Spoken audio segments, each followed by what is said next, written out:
Quick SSC की संविधान की कहानी में आपका स्वागत है। आज से हम एक ऐसी यात्रा पर निकल रहे हैं जो भारतीय संविधान के आप कह सकते हैं बिल्कुल दिल तक जाती है। हाँ, बिल्कुल। हम बात करने वाले हैं भाग 3 की, यानी मौलिक अधिकारों, फंडामेंटल राइट्स की। बिल्कुल, और ये वो अधिकार हैं जो हमें सिर्फ नागरिक नहीं बल्कि एक गरिमापूर्ण इंसान बनाते हैं। और देखिए, इस पूरी चर्चा का जो आधार है वो है एम लक्ष्मीकांत की भारतीय राजनीति पर लिखी गई बहुत ही महत्वपूर्ण किताब। हाँ, वो तो है। खासकर उसका अध्याय 8। तो आज का हमारा इरादा क्या है? सिर्फ लिस्ट जान लेना नहीं, बल्कि ये समझना कि इन अधिकारों को मौलिक क्यों कहते हैं। ऐसा क्या खास है इनमें? सही बात है। इनकी वो कौन सी विशेषताएं हैं जो इन्हें संविधान की एक तरह से रीढ़ बनाती हैं? और हाँ, सबसे अहम, हम उन 2 अनुच्छेदों पर खास ध्यान देंगे, अनुच्छेद 12 और 13। बिल्कुल, जो इन अधिकारों के लिए एक तरह से आप कह सकते हैं सुरक्षा कवच का काम करते हैं। हाँ, और इनको समझना आगे की पूरी चर्चा के लिए बेहद जरूरी है। एक फाउंडेशन तैयार करेगा ये। सही कहा। ये नींव मजबूत होगी तो फिर आगे जैसे समानता, स्वतंत्रता, इन अधिकारों की इमारत को समझना काफी आसान हो जाएगा। बिल्कुल। तो चलिए फिर शुरू करते हैं संविधान के इस सबसे दिलचस्प हिस्से की परतों को खोलना। हाँ जी, तो देखिए, संविधान का भाग 3 जिसमें अनुच्छेद 12 से लेकर 35 तक शामिल हैं, ये पूरा का पूरा मौलिक अधिकारों के लिए ही है, डेडिकेटेड है। और इन्हें मौलिक कहने के पीछे एक गहरा कारण है। ये सिर्फ कोई कानूनी अधिकार भर नहीं है। अच्छा। बल्कि व्यक्ति के ओवरऑल डेवलपमेंट के लिए, जैसे उसका बौद्धिक, नैतिक, आध्यात्मिक विकास, उसके लिए अनिवार्य माने गए हैं, जरूरी हैं। ये हमारे लोकतंत्र की आत्मा है असल में। पर क्या ये अधिकार हमेशा से वैसे ही थे जैसे आज हैं? मैंने कहीं पढ़ा था कि पहले एक और अधिकार भी शामिल था इसमें। हाँ, आपकी जानकारी बिल्कुल सही है। जब संविधान लागू हुआ था ना, तब 7 मौलिक अधिकार थे। 7 थे, ओके।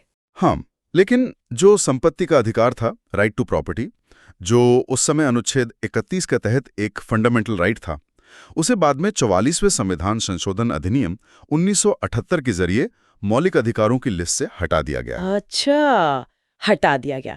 तो फिर वो अधिकार गया का मतलब खत्म हो गया? नहीं, खत्म नहीं हुआ। अब वो एक मौलिक अधिकार नहीं है, बस इतना है।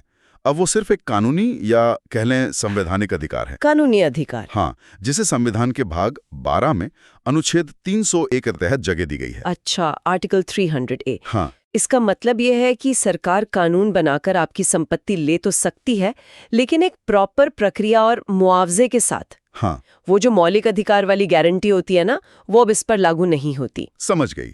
यानी अब हमारे पास कुल 6 मौलिक अधिकार बचे हैं। जी हाँ, 6। समानता का अधिकार, स्वतंत्रता का अधिकार, शोषण के विरुद्ध अधिकार, धर्म की स्वतंत्रता का अधिकार, संस्कृति और शिक्षा संबंधी अधिकार और संवैधानिक उपचारों का अधिकार। हम इन सब पर आगे आने वाले एपिसोड्स में विस्तार से बात करेंगे ही। बिल्कुल। लेकिन पहले ये समझते हैं कि इन अधिकारों को क्या चीज़ इतना खास बनाती है, इनकी प्रकृति क्या है, इनका नेचर क्या है। हाँ, यहीं पर बात दिलचस्प हो जाती है। देखिए, जैसा लक्ष्मीकांत की किताब में भी बताया गया है, इनकी कई विशेषताएं हैं, पर हम कुछ सबसे अहम पर फोकस करते हैं। पहली बात तो ये कि कुछ अधिकार ऐसे हैं जो सिर्फ भारतीय नागरिकों को मिले हैं। सिर्फ नागरिकों को? जैसे भेदभाव के विरुद्ध अधिकार यानी आर्टिकल 15, या सरकारी नौकरियों में अफसर की समानता, आर्टिकल 16। ये विदेशियों को नहीं मिलते। ओके। वहीं दूसरी तरफ जीवन और व्यक्तिगत स्वतंत्रता का अधिकार, जो आर्टिकल 21 है, वो भारत में रहने वाले हर व्यक्ति को मिलता है, चाहे वो नागरिक हो या विदेशी। अच्छा, ये सबके लिए है? हाँ, ये सबके लिए है। और क्या ये अधिकार अनलिमिटेड है? इनका इस्तेमाल हम जैसे चाहें वैसे कर सकते हैं, कोई सीमा नहीं? नहीं, यहीं पर एक बहुत महत्वपूर्ण संतुलन आता है। ये अधिकार असीमित एब्सोल्यूट नहीं है। अच्छा। बल्कि ये योग्य हैं, क्वालिफाइड हैं।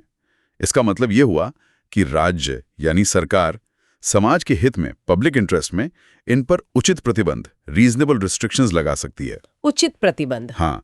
अब सोचिए ना, अगर बोलने की आज़ादी का मतलब ये हो जाए कि कोई कुछ भी नफरत फैलाने वाला भाषण दे दे, तो समाज का क्या होगा? इसलिए कुछ सीमाएं जरूरी हैं। लेकिन ये उचित है या नहीं, ये कौन तय करेगा? कहीं सरकार मनमाने ढंग से तो प्रतिबंध नहीं लगा देगी। नहीं, यहीं पर न्यायपालिका, जुडिशरी का रोल आता है।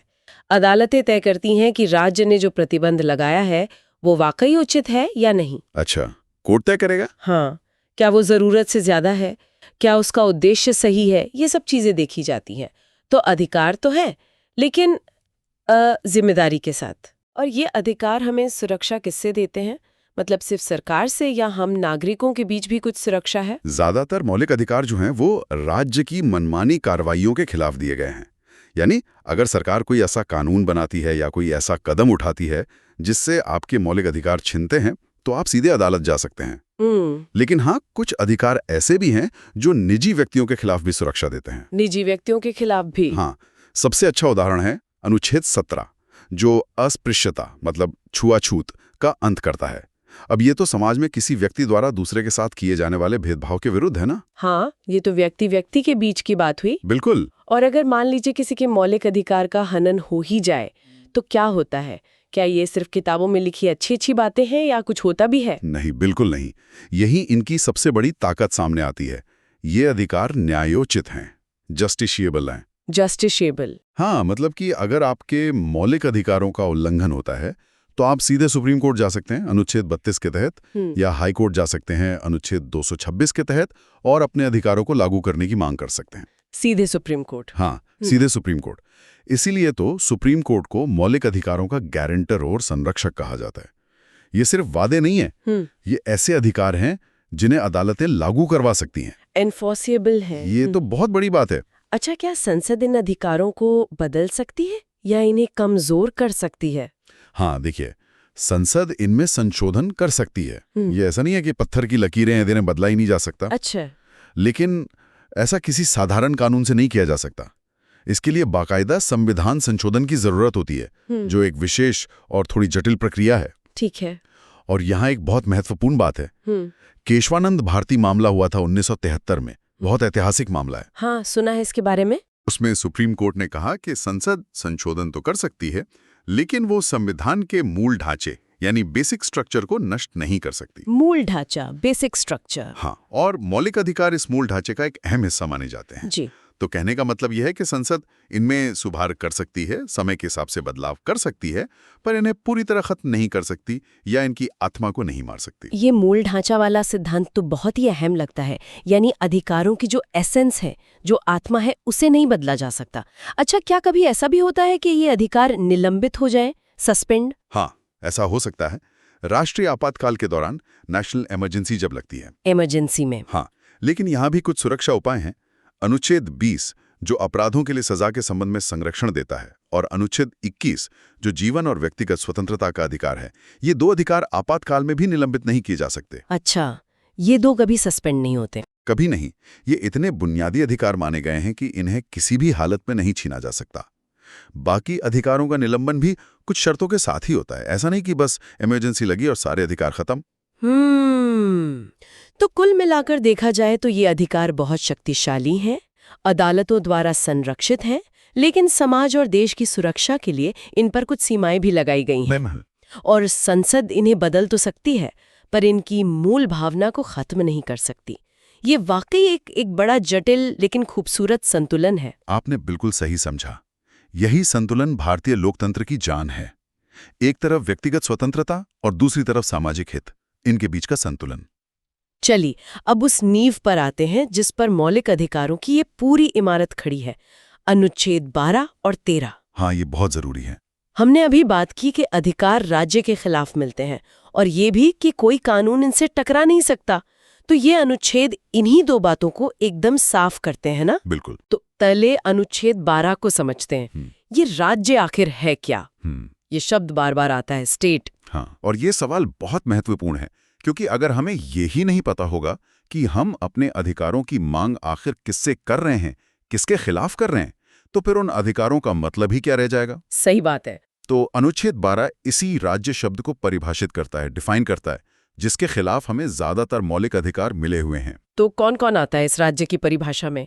क्या सिर्फ केंद्र सरकार और राज्य सरकारें ही हैं या और भी कुछ? नहीं, इसका दायरा इससे कई ज्यादा बड़ा है।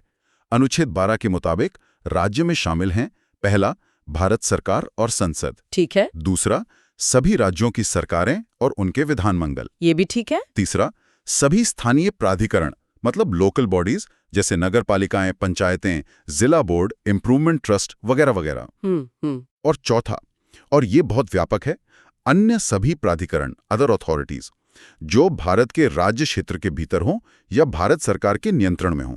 अच्छा, ये अन्य प्राधिकरण, ये तो काफी मतलब खुला सा लगता है। इसमें क्या क्या आ सकता है? हाँ, और इसी वजह से सुप्रीम कोर्ट ने समय समय पर इसकी व्याख्या की है। इसमें वो सभी निकाय, वो सभी बॉडीज आ जाती हैं जो सरकारी शक्तियों का इस्तेमाल करती हैं या सरकार के एक अंग के तौर पर, एक एजेंसी के तौर पर काम करती हैं। जैसे? कोई उदाहरण? जैसे LIC है, ONGC है, सेल है, ये सब सरकारी कंपनियां ना, ये भी राज्य की परिभाषा में आती हैं। अच्छा, मतलब इनके खिलाफ भी मौलिक अधिकारों के हनन का मामला उठाया जा सकता है। बिल्कुल। और क्या इसमें कोई निजी संस्था भी आ सकती है, प्राइवेट बॉडी? मान लीजिए कोई प्राइवेट यूनिवर्सिटी है या कोई प्राइवेट कंपनी जो सरकार के लिए कोई काम कर रही हो। हाँ, बिल्कुल। सुप्रीम कोर्ट ने ये साफ किया है कि अगर कोई निजी संस्था भी सरकार के एक साधन के तौर पर, मतलब इंस्ट्रूमेंटैलिटी या एजेंसी के तौर पर काम कर रही है, अच्छा, यानी कोई ऐसा काम कर रही है जो सामान्यतः सरकार का काम माना जाता है, जैसे मान लीजिए शिक्षा देना या बिजली सप्लाई करना, या उसे सरकार से बहुत ज्यादा फंडिंग मिलती है या उस पर सरकार का बहुत गहरा नियंत्रण है, तो उसे भी अनुच्छेद 12 के तहत राज्य माना जा सकता है। अरे वाह! तो इसका मतलब ये हुआ कि अगर कोई बड़ी प्राइवेट यूनिवर्सिटी है जिससे सरकार से काफी ग्रांट मिलती है और वो मनमाने ढंग से किसी छात्र के खिलाफ कोई कार्रवाई कर दे, तो उसे भी मौलिक अधिकारों के उल्लंघन के आधार पर कोर्ट में चुनौती दी जा सकती है। हाँ, बिल्कुल, क्योंकि उस संदर्भ में, उस कॉन्टेक्स्ट में वो यूनिवर्सिटी राज्य की परिभाषा में आ सकती है। तो आप देखिए अनुच्छेद 12 का दायरा कितना व्यापक है। हाँ, काफी व्यापक है। और ये सुनिश्चित करता है कि सत्ता का इस्तेमाल करने वाली कोई भी संस्था, चाहे वो सीधे तौर पर सरकार न भी हो, नागरिकों के मौलिक अधिकारों के प्रति जवाबदेह हो। ये तो बहुत ही अहम जानकारी है। मतलब हमारी सुरक्षा का दायरा सिर्फ सरकारी दफ्तरों तक ही सीमित नहीं है। अच्छा, अब आते हैं अनुच्छेद 13 पर। इसे मौलिक अधिकारों का पहरेदार या ढाल क्यों कहा जाता है?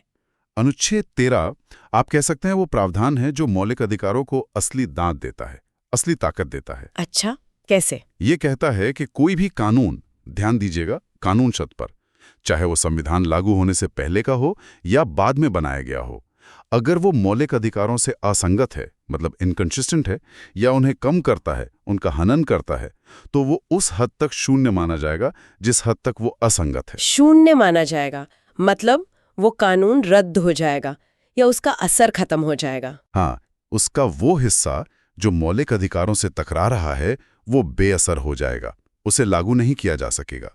और इसी अनुच्छेद से न्यायपालिका को न्यायिक समीक्षा यानी जुडिशियल रिव्यू की शक्ति मिलती है। अच्छा, जुडिशियल रिव्यू की शक्ति यहीं से आती है? हाँ, असल में यहीं से।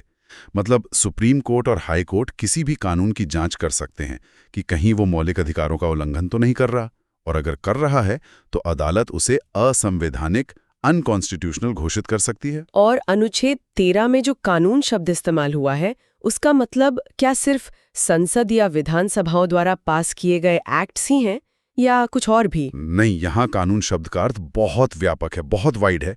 इसमें सिर्फ संसद या विधानसभाओं के स्थायी कानून ही नहीं आते, बल्कि राष्ट्रपति या राज्यपालों द्वारा जारी अध्यादेश, जो ऑर्डिनेंस होते हैं, वो भी शामिल हैं। अच्छा, ऑर्डिनेंस भी? हाँ, वो भी।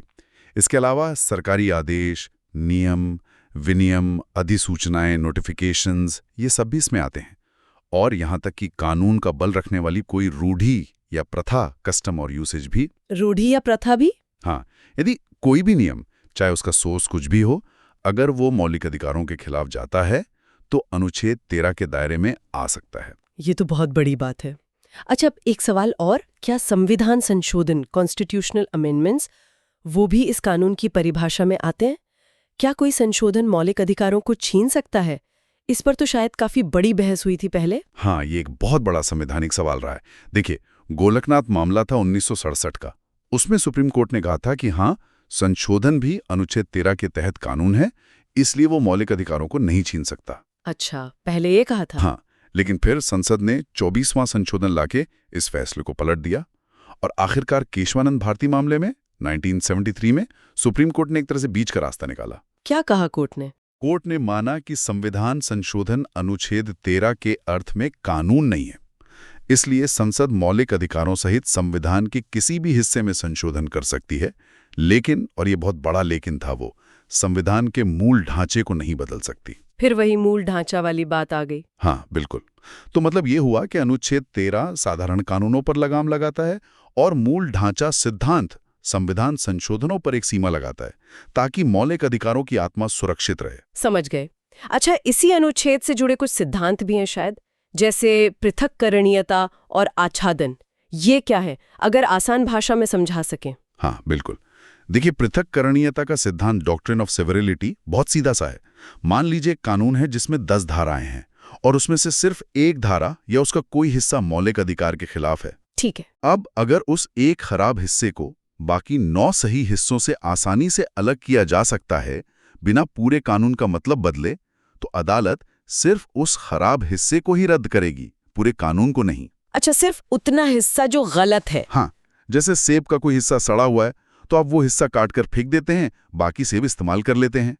लेकिन अगर वो खराब हिस्सा इस तरह से जुड़ा है कि उसे अलग करने से पूरा कानून ही बेमतलब हो जाए, तो फिर पूरा कानून ही रद्द करना पड़ेगा। ठीक है, ये समझ आया।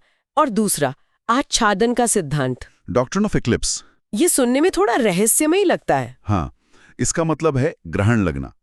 ये सिद्धांत ज्यादातर उन कानूनों पर लागू होता है जो संविधान बनने से पहले से चले आ रहे थे। प्री कॉन्स्टिट्यूशनल लॉज पर। हाँ, मान लीजिए कोई पुराना कानून है जो आज के मौलिक अधिकारों से टकराता है, तो अनुच्छेद 13 ये कहता है कि वो पुराना कानून मरा नहीं है, बस मौलिक अधिकार रूपी सूरज के सामने आने से उस पर ग्रहण लग गया है, वो ढक गया है, निष्क्रिय हो गया है।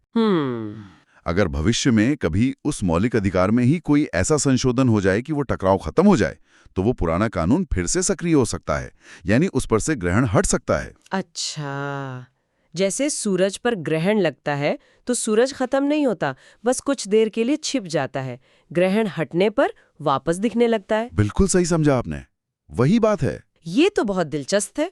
तो कुल मिलाकर देखें, अनुच्छेद 12 हमें ये बताता है कि हमारे अधिकारों की ढाल हमें किसके खिलाफ उठानी है, मतलब राज्य कौन है, और अनुच्छेद 13 वो ढाल खुद है जो किसी भी असंवैधानिक कानून को जो हमारे अधिकारों पर हमला करे उसे रोक देती है। हाँ, ये दोनों अनुच्छेद मिलकर ही हमारे मौलिक अधिकारों को सिर्फ कागजी घोषणाएं नहीं रहने देते, बल्कि उन्हें एक जीती जागती हकीकत बनाते हैं। आपने एकदम सही निष्कर्ष निकाला। ये दोनों अनुच्छेद मौलिक अधिकारों की सुरक्षा और उनके वास्तविक अमल की, उनके एनफोर्समेंट की गारंटी हैं। इनके बिना मौलिक अधिकारों का पूरा ढांचा ही अधूरा होता। तो आज की इस चर्चा में हमने मौलिक अधिकारों की दुनिया में अपना पहला कदम रखा। हमने समझा कि इन्हें मौलिक क्यों कहा जाता है, इनकी कुछ सबसे अहम विशेषताएं जानी, जैसे इनका न्यायोचित होना, इन पर लगने वाले उचित प्रतिबंध और संसद की इन्हें बदलने की शक्ति पर मूल ढांचे की सीमा। बिल्कुल। और हमने उन 2 आधारशिलाओं को भी समझा, अनुच्छेद 12 जिसने राज्य की व्यापक परिभाषा दी ताकि जवाबदेही तय हो सके, और अनुच्छेद 13 जिसने न्यायिक समीक्षा के जरिए कानूनों को मौलिक अधिकारों के दायरे में रखा।